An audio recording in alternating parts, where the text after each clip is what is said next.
The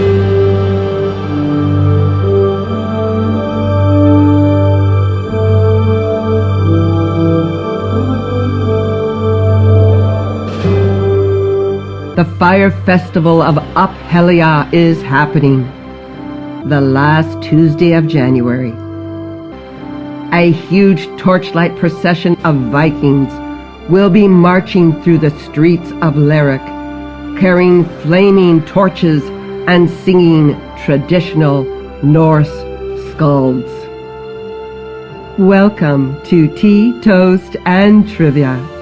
Thank you for listening in. I am your host, Rebecca Budd, and I'm looking forward to sharing this moment with you. I have arrived in Lerwick, Shetland, to meet up with my friend Sarah McBurnie, who was our intrepid guide on our 2018 Shetland adventure. Up Helly Aa is happening. Sarah invited us to celebrate Shetland's Norse heritage with her. I have always wanted to attend Up Helly Aa, so join me for a Viking adventure that promises feasting, music, and dancing. Welcome, Sarah. I am delighted that you have taken me to the heart of Lerwick to experience Up Helly Aa. Yes, Up Helly Aa is coming. It's wonderful, isn't it? It's a celebration of joy. Or is it more than that? I first heard about Up Helly Aa when I was watching the first season of the drama series Shetland. So what is Up Helly Aa? Up Helly Aa is the celebration of the end of winter and the coming of lighter nights. It's the fire festival that lights up the skies, warms us all. The maroon goes up at 7:30. So like a big fireworks, that they shoot a flare into the sky and it booms. And at that point, you know, here we go. After the maroon's gone up, the Jarlsbog comes out of the town hall and they march all the way up between the two lines of men that are gathered on Lower Hillhead. They light a flare, and the flare is how they light all the torches. So they go all the way up through all the men to collect the Viking longship at the other end of the road, and they draw that back up past the town hall, the men following eventually until they're all in a long procession. 2020, they had drones in the air. When they have it on the cameras viewed by the world, you can actually see it from above. This snake of fire round all the roads. And then you really get the whole extent of it. 1,000 men carrying burning torches, and you can look along Hillhead and down King Eric Street, down onto King Harold Street, and all you can see is a double line of fire.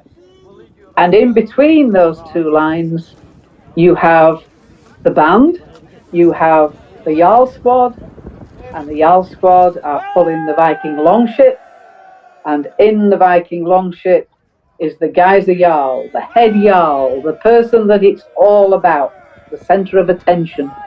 So who is the Geyser Jarl and why is he important? The Geyser Jarl is our ambassador, in fact the entire Jarl squad for a year. The Geyser Jarl is actually chosen 15 years before, so when the latest Jarl, the one that's actually going to be the Jarl this year, he's actually been waiting now for 17 years because we've missed 2 Up Helly Aas. When he was chosen at the outset, there were 14 more Jarls in front of him that would actually be the Geyser Jarl before he got to them. He's been able to be a witness and a part of the committee for all that time. So he knows exactly what his position is, how to behave, what to say, how it all works. The Jarl committee is made up of all the Jarls that are going to be for 15 years. So one joins at the end, one leaves at the front. And it means that that person has got 15 years of saving his money, choosing all the people that he wants to be in his squad, who are his friends and his relatives. Obviously, you're going to have all your cousins and your brothers and your uncles and your granddads, whoever you choose. They all take out an endowment policy that they pay into for the 15 years, so that when it's their turn, they've got all the money to cover all the costs that are going to be incurred, because you have to make the outfits, everything, their helmets, shields. They pick a design. It could be a raven or a longship, a Celtic design or Pictish design, and their axes. Somebody must make them somewhere, but I'm not entirely sure where. They are metal, they're real. If you've been in the Jarl squad, your outfit will be hanging on your sitting room wall, and you're not going to be giving your axe to anybody. They're beautiful outfits, and if you actually look it up online, you will see exactly what I'm talking about. There is nothing stinted about the making of the Jarl squad's rig out. When you buy the Up Helly Aa programme, it actually tells you what all the squads are and the theme of what they're doing and the number. So, there could be 49 squads. The guy's a Jarl. He's in the Viking longship, in his gear, with his shield and his axe, and maybe a reindeer cape over the beautiful velvet outfit that he's got on. Could you tell me a little bit more about the longship? There's a history there. First of all, it's probably about 15 feet long. It must be easily as wide as this room. And it has a full dragon's head prow, and obviously it's got a mast and all the rest of it. It's taken out of the galley shed in Lerwick in that morning and paraded through the town. Then they leave it sitting at the Bressay ferry terminal so that everybody can go and have a look at it. It's a beautiful ship. It's made by the Jarl and the squad. It's probably also about teaching people how to do things, passing on skills, because obviously, it's not the same person that builds the ship every year. They draw the Viking longship around the route and eventually take it into the play park. And in the play park, that's like a big circular gravel area. They've taken all of the play stuff out, so all of the things that would have been in the play park have been removed. Eventually, when that Viking longship is put in the middle of that big circle, all of the individual squads encircle the Viking longship, and that means that you've got 10 deep from the outside to the actual longship.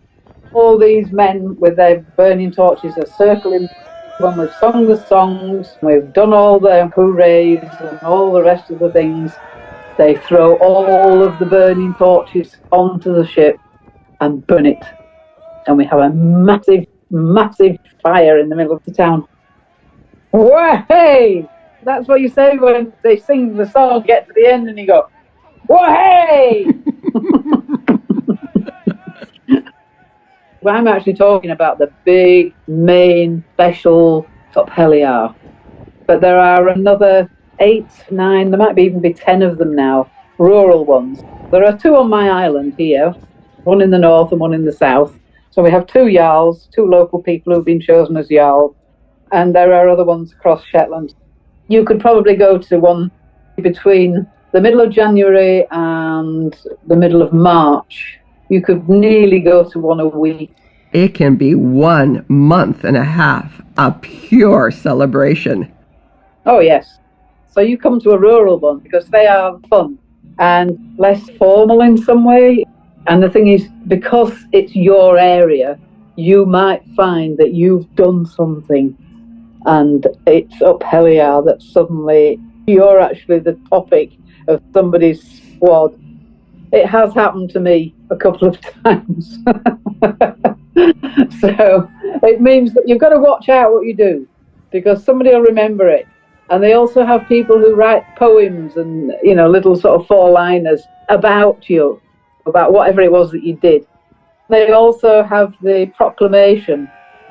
On the morning of Up Helly Aa, on the Tuesday morning, The proclamation is posted at the market cross. If you can get hold of a programme, the proclamation is in there, and that's got all sorts of little bits about the Jarl and also about our council and ridiculous things that have gone on here. It's very, very entertaining. So when you talk about Up Helly Aa and these local, do they schedule it so one doesn't interfere with the other? I think maybe there are two on the same weekend, but not necessarily on the same night. So maybe one's on a Friday and one's on a Saturday. Generally speaking, they're spread out. The first one is the Scalloway Fire Festival. That's usually a couple of weeks before the main Up Helly Aa. And that's the one that was in Shetland, the drama. So how many islands are in Shetland? Well, there are 500 islands if you want to count every bit of rock that sticks out of the sea. And there are approximately 100 that could be lived on. If you go back in time far enough, as a family, you could live on a little island. Your sheep can't escape. Transport is a boat. You didn't have to get up and drive somewhere to work because you were living off the land and you were fishing. I suppose 100 odd years ago, there were about 47 inhabited islands, but we're down to 15 now. How did Up Helly Aa begin? You go into the dim and distant past 100 odd years ago, and there weren't the sort of laws that there are now. One of the favourite things in the winter for a celebration was for young men to light barrels of tar and roll them round the streets. And of course, there weren't any gun laws, so you could fire your guns and just be an absolute nightmare.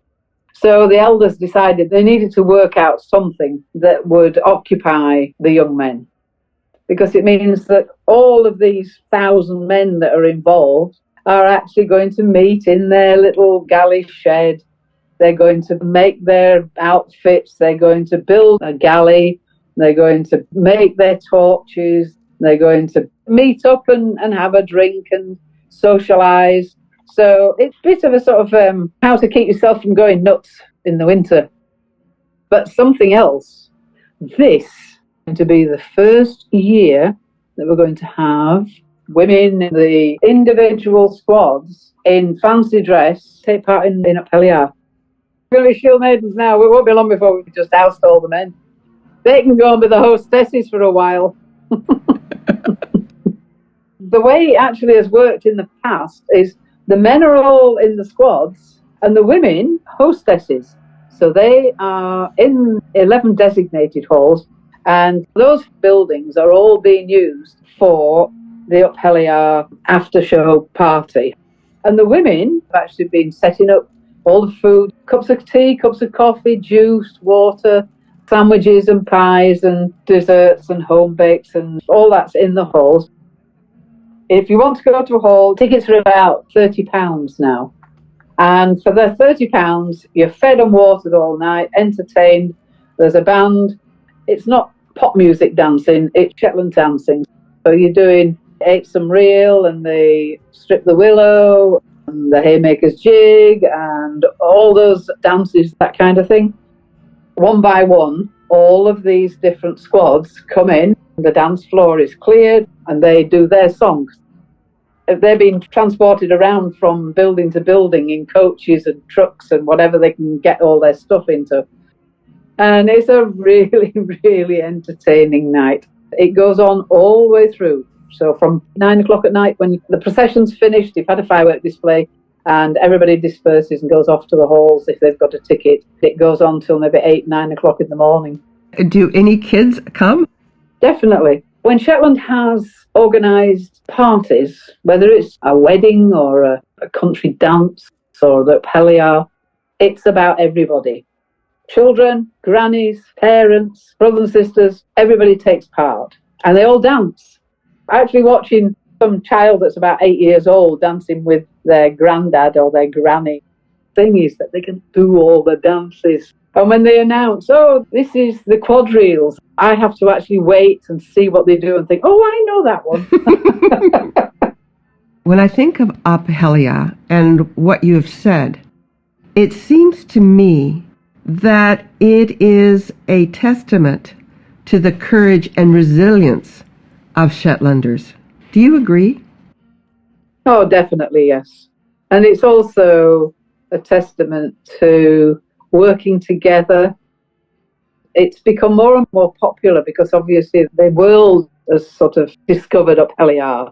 The number of times when I've been watching Up Helly Aa, there are no problems, there's nothing, there's no downside to Up Helly Aa.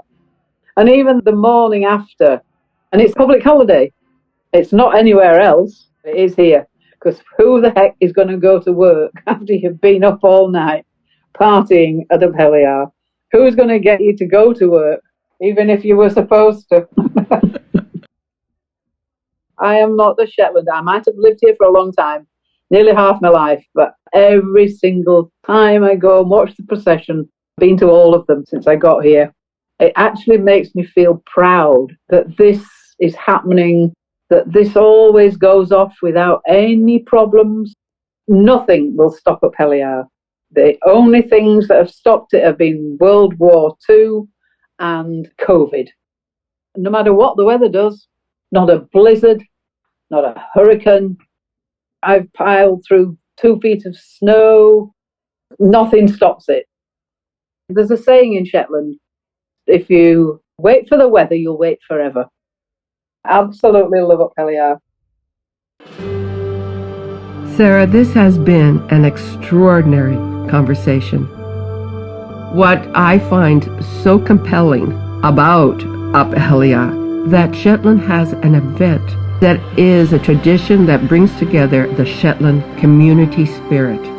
This is a profound statement that Shetland has made to the world, and the world has come to Shetland. Listeners, thank you for joining Sarah and me on Tea, Toast, and Trivia. And a special thank you, Sarah, for sharing the excitement of Up Helly Aa.